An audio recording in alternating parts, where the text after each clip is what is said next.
बंधु माने आजिर एही कार्यक्रम को आपण मानक स्वागत। आजिर एही कार्यक्रमटी कन्या राशि व्यक्ति विशेष मानक पई बहुत गुरुत्वपूर्ण अटे, बहुत ही खास अटे। कारण एही चैत्र पूर्णिमा परठारु आपणक जीवन रे किछि खास हेबा पई जाउछि, अर्थात एप्रिल मासरे आपणकर जीवन रे किछि विशेष घटना घटिबाको जाउछि। कारण चैत्र पूर्णिमा परे परे ग्रह नक्षत्र मानकर गोचर रे किछि परिवर्तन हेबाको जाउछि, जहार प्रभाव रे आपणक जीवन रे मध्य किछि परिवर्तन आसीबाको जाउछि। तो बंधु माने अनेक क्षेत्र रे आपणको सफलता मिलिबाको जाउथिबा बेले किछि क्षेत्र रे आपणको सतर्कतार मध्य आवश्यकता रहुछि, प्रतिकार आवश्यकता रहुछि।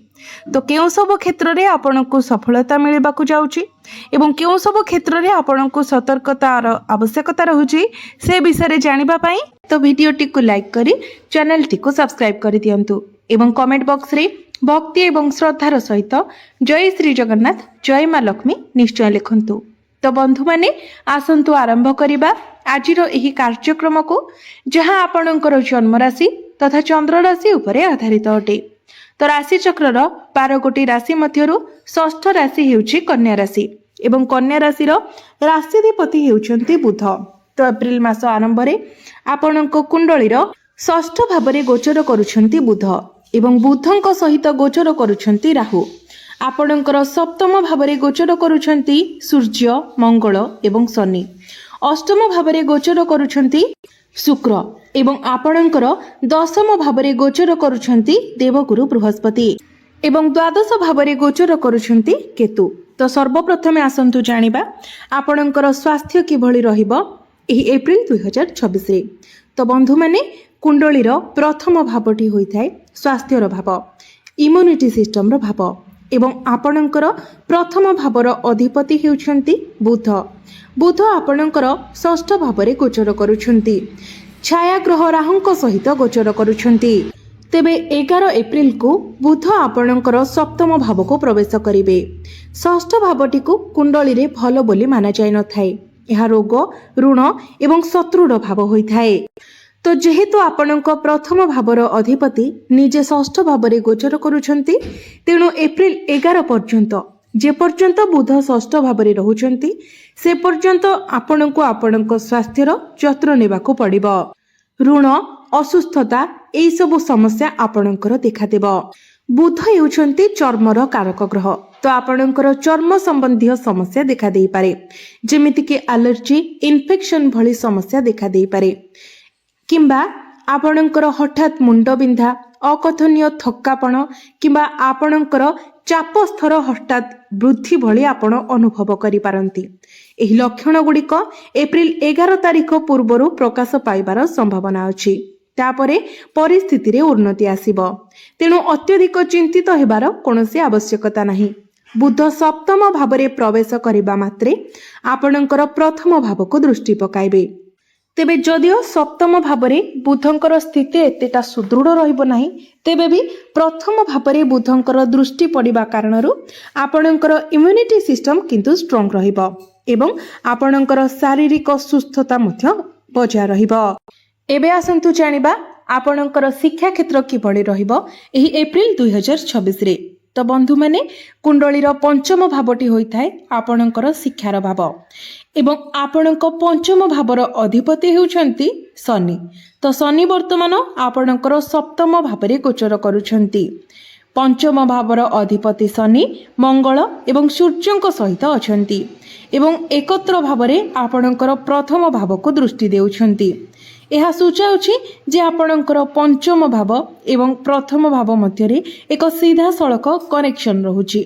जेहेतु एही संपर्क शनिंक द्वारा रहुछि, तेणु आपण एक दृढ़ दायित्वबोध सहित आपणकर शिक्षा क्षेत्र को आगे नेबे एवं आपणकर शिक्षागत लक्ष्य उपरे एक तीक्ष्ण ध्यान बजाय रखिबे।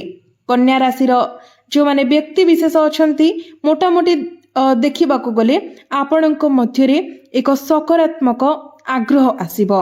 पाठ पढ़ारे आपणकर दायित्व बढ़िबो, आपणकर आग्रह बढ़िबो। विशेष करी 14 एप्रिल पूर्वरु आपणक मध्यरे टिके अत्यधिक क्रोध आसी पारे, आपणकर धैर्य स्तर निम्न को खसी जाय पारे। एठारे दुईटी दिग देखा जाउछि। ହୁଏତ ଆପଣଙ୍କର ଧୈର୍ଯ୍ୟ ସ୍ତର କମ୍ ହୋଇପାରେ କିମ୍ବା ଆପଣଙ୍କର ମନ ପାଠ ପଢ଼ାରୁ ଡାଇଭର୍ଟ ହୋଇପାରେ।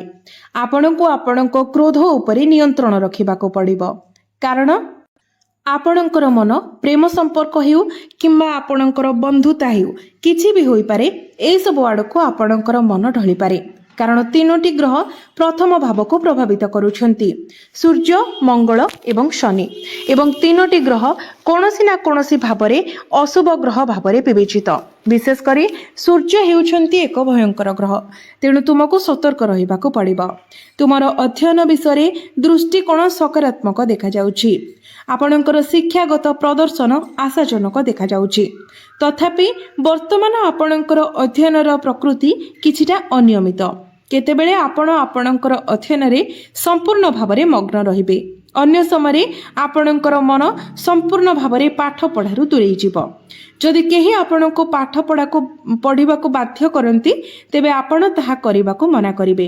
ଆପଣ କେବଳ ଆପଣଙ୍କର ନିଜ ଇଚ୍ଛା ଅନୁସାରେ ପାଠ ପଢ଼ିବେ। ଯଦି କେହି ଆପଣଙ୍କୁ ନିର୍ଦ୍ଦେଶ ଦିଅନ୍ତି, ତେବେ ଆପଣ ଅଧ୍ୟୟନ କରିବେ ନାହିଁ। ତ ପାଠପଢ଼ାର ସ୍ଥିତି ଆପଣଙ୍କର ଏହିଭଳି ରହୁଛି। ତେଣୁ ଆପଣ ଯେତେ ପାରିବେ ନିଜ ଉପରେ କଣ୍ଟ୍ରୋଲ ରଖିବା ପାଇଁ ଚେଷ୍ଟା କରନ୍ତୁ। ଏବେ ଆସନ୍ତୁ ଜାଣିବା ଆପଣଙ୍କର ପ୍ରେମ ଜୀବନ କିଭଳି ରହିବ ଏହି ଏପ୍ରିଲ 2026ରେ। ତ ବନ୍ଧୁମାନେ, କୁଣ୍ଡଳୀର ପଞ୍ଚମ ଭାବଟି ଆପଣଙ୍କର ଶିକ୍ଷାର ଭାବ ହେବା ସହିତ ପଞ୍ଚମ ଭାବଟି ମଧ୍ୟ ହୋଇଥାଏ ଆପଣଙ୍କର ପ୍ରେମ ଜୀବନର ଭାବ, ଆପଣଙ୍କର ସନ୍ତାନର ଭାବ। ତ ଆପଣଙ୍କର ପଞ୍ଚମ ଭାବର ଅଧିପତି ଶନି ଆପଣଙ୍କର ସପ୍ତମ ଭାବରେ ଗୋଚର କରୁଛନ୍ତି। ତେବେ 11 ଏପ୍ରିଲ ପରେ ଯେତେବେଳେ ଶନି ଏବଂ ବୁଧ ଏକାଠି ହୋଇଯିବେ, ତ ଆପଣଙ୍କର ପ୍ରେମ ସମ୍ପର୍କରେ ଏକ ବହୁତ ଭଲ ସମୟ ଆସିବ। ବର୍ତ୍ତମାନ ଶନି ଏବଂ ବୁଧ 2-12 କନେକ୍ସନରେ ଅଛନ୍ତି, ଏକ ଗତିଶୀଳ ସଂଯୋଗ ଯେଉଁଠାରେ ଆପଣ ଏବଂ ଆପଣଙ୍କର ସାଥୀ ସମ୍ପୂର୍ଣ୍ଣ ଭିନ୍ନ ଭାଷା କହୁଥିବା ପରି ମନେ ହୁଏ। ସେ କିଛି କହିବେ ଏବଂ ଆପଣ କିଛି କହିବେ, ଅର୍ଥାତ୍ ଆପଣଙ୍କ ମଧ୍ୟରେ ମତଭେଦ ଦେଖାଦେବ। ଆପଣଙ୍କ ଭିତରେ ବୈଚାରିକ ମତଭେଦ ସୃଷ୍ଟି ହେବ, ଆପଣଙ୍କ ମଧ୍ୟରେ ମିସ୍ଅଣ୍ଡରଷ୍ଟାଣ୍ଡିଂ ହେବ। 11 ଏପ୍ରିଲ ପୂର୍ବରୁ ଆପଣଙ୍କ ମଧ୍ୟରେ ଯୁକ୍ତିତର୍କ ହେବାର ସମ୍ଭାବନା ଅଛି। ତଥାପି 11 ଏପ୍ରିଲ ପରେ ଯେତେବେଳେ ଶନି ଏବଂ ବୁଧ ଦୁଇ ଜଣ ଯାକ ଆପଣଙ୍କର ସପ୍ତମ ଭାବରେ ଏକତ୍ର ହେବେ, ତ ଆପଣ ପରିସ୍ଥିତିରେ ଯଥେଷ୍ଟ ଉନ୍ନତି ଦେଖିବେ। ଆପଣଙ୍କ ମଧ୍ୟରେ ଯଦି କୌଣସି ପ୍ରକାରର ସମସ୍ୟା ଚାଲିଥିଲା, ଯଦି ଆପଣଙ୍କ ମଧ୍ୟରେ କଥାବାର୍ତ୍ତା ବନ୍ଦ ହୋଇଯାଇଥିଲା, ତ ପୁଣି ଥରେ ସବୁକିଛି ଠିକ୍ ହୋଇଯିବ। ଏବେ ଆସନ୍ତୁ ଜାଣିବା ଆପଣଙ୍କର ବୈବାହିକ ଜୀବନ କିଭଳି ରହିବ ଏହି ଏପ୍ରିଲ 2026ରେ। ତ ବନ୍ଧୁମାନେ, ଆପଣଙ୍କ କୁଣ୍ଡଳୀର ସପ୍ତମ ଭାବଟି ହୋଇଥାଏ ଆପଣଙ୍କ ବୈବାହିକ ଜୀବନର ଭାବ, ଆପଣଙ୍କ ଜୀବନ ସାଥୀର ଭାବ। ତ ଆପଣଙ୍କ ସପ୍ତମ ଭାବର ଅଧିପତି ହେଉଛନ୍ତି ଦେବଗୁରୁ ବୃହସ୍ପତି। ଗୁରୁ ବର୍ତ୍ତମାନ ଆପଣଙ୍କର ଦଶମ ଭାବରେ ଗୋଚର କରୁଛନ୍ତି। ତଥାପି ସପ୍ତମ ଭାବରେ ସୂର୍ଯ୍ୟ, ଶନି ଏବଂ ମଙ୍ଗଳ ଗୋଚର କରୁଛନ୍ତି। ଏହି ତିନୋଟି ଗ୍ରହ ଆପଣଙ୍କ ଜୀବନ ସାଥୀଙ୍କର ବ୍ୟକ୍ତିତ୍ୱରେ ଏକ ଆଗ୍ରେସନ୍ ଆଣିବେ ଏବଂ କ୍ରୋଧ ସୃଷ୍ଟି କରିବେ। ଏହା ଆପଣଙ୍କ ଭିତରେ ମଧ୍ୟ ଦେଖାଦେବ, ଯେହେତୁ ଏହି ତିନୋଟି ଗ୍ରହଙ୍କର ଦୃଷ୍ଟି ଆପଣଙ୍କର ପ୍ରଥମ ଭାବ ଉପରେ ରହୁଛି। ତ ଆପଣ ଉଭୟଙ୍କ ଭିତରେ କ୍ରୋଧ ସୃଷ୍ଟି ହେଉଛି। ଜଣେ ସିଂହର ରୂପ ନେଇଛି, ଯେତେବେଳେ ଅନ୍ୟ ଜଣେ ଭାଲୁରେ ପରିଣତ ହୋଇଛି। ତ ଆପଣଙ୍କୁ ଏଠାରେ ନିୟନ୍ତ୍ରଣ ରଖିବାକୁ ପଡ଼ିବ, କାରଣ ଦେଖନ୍ତୁ, ସୂର୍ଯ୍ୟ, ମଙ୍ଗଳ ଏବଂ ଶନି ଆପଣଙ୍କର ସପ୍ତମ ଭାବରେ ଗୋଚର କରୁଛନ୍ତି। ତ ଆପଣଙ୍କ ବୈବାହିକ ଜୀବନରେ ଆପଣଙ୍କୁ ସମୟ ସମୟରେ ଛୋଟ ଛୋଟ ସମସ୍ୟା ଦେଖାଦେଇପାରେ।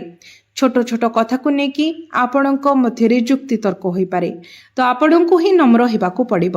ବିଶେଷ କରି ଗୁରୁ ଦଶମ ଭାବରେ ଗୋଚର କରୁଛନ୍ତି। ତଥାପି ମୋଟାମୋଟି ଭାବରେ କହିବାକୁ ଗଲେ ଆପଣଙ୍କର ବୈବାହିକ ଜୀବନ ସ୍ଥିର ଦେଖାଯାଉଛି। କିନ୍ତୁ ଆପଣ ଏହି କଥାର ଧ୍ୟାନ ରଖିବେ, ଯେମିତି ଛୋଟ ଛୋଟ କଥା ଆପଣଙ୍କ ମଧ୍ୟରେ ବଡ଼ କଥାରେ ପରିଣତ ନ ହୁଏ। ଆପଣଙ୍କର ଜୀବନସାଥୀ କିଛିଟା ବ୍ୟସ୍ତବହୁଳ ସମୟ ମଧ୍ୟରେ ଗତି କରିପାରନ୍ତି। ତାଙ୍କର କ୍ୟାରିୟରକୁ ନେଇକି ସେ ଟିକେ ଅଧିକ ବିଜି ରହିପାରନ୍ତି। ଏବେ ଆସନ୍ତୁ ଜାଣିବା ସବୁଠାରୁ ଗୁରୁତ୍ୱପୂର୍ଣ୍ଣ ବିଷୟବସ୍ତୁ ଆପଣଙ୍କର ଭାଗ୍ୟ, କ୍ୟାରିୟର ଏବଂ ବ୍ୟାପାର ବାଣିଜ୍ୟର ସ୍ଥିତି କିଭଳି ରହିବ ଏହି ଏପ୍ରିଲ 2026ରେ। ତ ବନ୍ଧୁମାନେ, କୁଣ୍ଡଳୀର ନବମ ଭାବଟି ହୋଇଥାଏ ଆପଣଙ୍କର ଭାଗ୍ୟର ଭାବ ଏବଂ ଦଶମ ଭାବଟି ହୋଇଥାଏ ଆପଣଙ୍କର କ୍ୟାରିୟର ଭାବ। ତ ଆପଣଙ୍କର ନବମ ଭାବ ଅର୍ଥାତ୍ ଭାଗ୍ୟ ଭାବର ଅଧିପତି ହେଉଛନ୍ତି ଶୁକ୍ର, जे कि वर्तमान आपणकर अष्टम भाव गोचर करुछंती। साधारण भाव कहवाकू गले अष्टम भावटी को कुंडली रे भल बोली माना जाई न थाए। तथापि एप्रिल 19 तारिख रे एक शक्तिशाली राजयोग सृष्टि हेबो, कारण शुक्र नवम भाव को प्रवेश करिवे। नवम भावर अधिपति नवम भाव रे गोचर करिवे। तो एप्रिल 19 तारिख रु भाग्य आपणको संपूर्ण भाव रे साथ देव। आपण जो भी क्षेत्र रे कार्य करिवे सेठारे आपणको सफलता मिलिबो। अल्प परिश्रम रे आपणको अधिक सफलता प्राप्ति हेबो। तो भाग्य संबंधित आपण जहाँ भी निर्णय नेबा पई चाहुछंती तो 19 एप्रिल परे जदि आपण नियंती तो आपणको अधिक शुभफल मिलिबो। जदि आपणकर किछि मीटिंग अछि, आपण किछि बड़ जिनिस सेल परचेस करबा को चाहुछंती, किछि बड़ इन्वेस्टमेंट करबा पई चाहुछंती, कोनोसी शुभ मांगलिक कार्यर आयोजन करबा को चाहुछंती तो 19 तारिख परे आपणको पई बहुत भल रहिबो। क्यारियर कथा जदि कहिबा तो आपणकर दशम भावर अधिपति सप्तम भावरे प्रवेश करिवे। बुध आपणकर सप्तम भावरे प्रवेश करिवे। तो एप्रिल 11 परे आपणकर कर्म क्षेत्र रे जो आपणक विरुद्ध रे पॉलिटिक्स चलीथिला, आपणकर मनरे किछि भय किंबा चिंता थिला से सब दूर होई जिवो। आपणकर काम सफल हेबो कि नाही, जदि आपण वर्तमान बेकार अछंती तेबे चाकरी पाइबे कि नाही, किंबा आपण एक निर्दिष्ट प्रकल्प किंबा ग्राहक पाइबे कि नाही से विषय जदि आपण चिंतित अछंती तेबे सही चिंता आपणकर दूर होई जिवो। एप्रिल 11 परे बुध जेतेबेले सप्तम भावरे गोचर करिवे, जदिओ बुधंकर शक्ति सामान्य ह्रास पाई पारे तथापि जेहेतु बुध केंद्र रे गोचर करिवे तो एठारे आपणको शुभ फल प्रदान करिवे। जदि आपण परिचालनार कार्य करुछंती, परामर्श किंबा परामर्श सहित जड़ित जेकोसी कार्य करुछंती, प्रधान शिक्षक शिक्षक किंबा अध्यापक भाव कार्य करुछंती तो एई सब क्षेत्र रे आपणको अधिक सफलता प्राप्ति हेबो। चिंता करिवार कोनोसी आवश्यकता नाही। व्यवसाय कथा जदि कहिबा तो एही एप्रिल मासटी व्यवसाय पई बहुत भल देखा जाउछि। जदिओ बिजनेस को नहीं आपण टिके अधिक यात्रा करि पारंती एवं आपणकर खर्च मध्य वृद्धि पाइबो, किंतु दृष्टिकोण सकारात्मक रहिछि। आपणकर बिजनेस प्रायतः 70% भल रहुछि। ते एबे आसंतु जानिबा किछि प्रतिकार विषय रे, जो प्रतिकार गुड़िक करिबा द्वारा आपणको अधिक मात्रा रे शुभ फल प्राप्ति हेबो एवं जहाँ सब अशुभत्व रहुछि सेगुड़िक मध्य खंडन हो जिवो। तो सेतिपाई आपण प्रत्येक बुधवार दिन गोमातांकर सेवा करंतु, प्रत्येक दिन गायत्री मंत्र पाठ करंतु। एहा सहित प्रत्येक दिन आपण बुधंकर विजय मंत्र 108 थर जप करंतु। प्रत्येक बुधवार दिन प्रभु गणेशंको दुब अर्पण करंतु एवं लड्डू मध्य अर्पण करंतु। आपणको अधिक शुभ फल प्राप्ति हेबो। यह व्यतीत आपण प्रत्येक दिन हनुमान चालीसा पाठ करने सहित प्रत्येक दिन उदित सूर्य को तंबा पात्र रे जलार्घ्य अर्पण करंतु। तो बंधु माने आपणकर जीवन मंगलमय हेउ, यह ही ईश्वरंक निकटरे मोर प्रार्थना। धन्यवाद।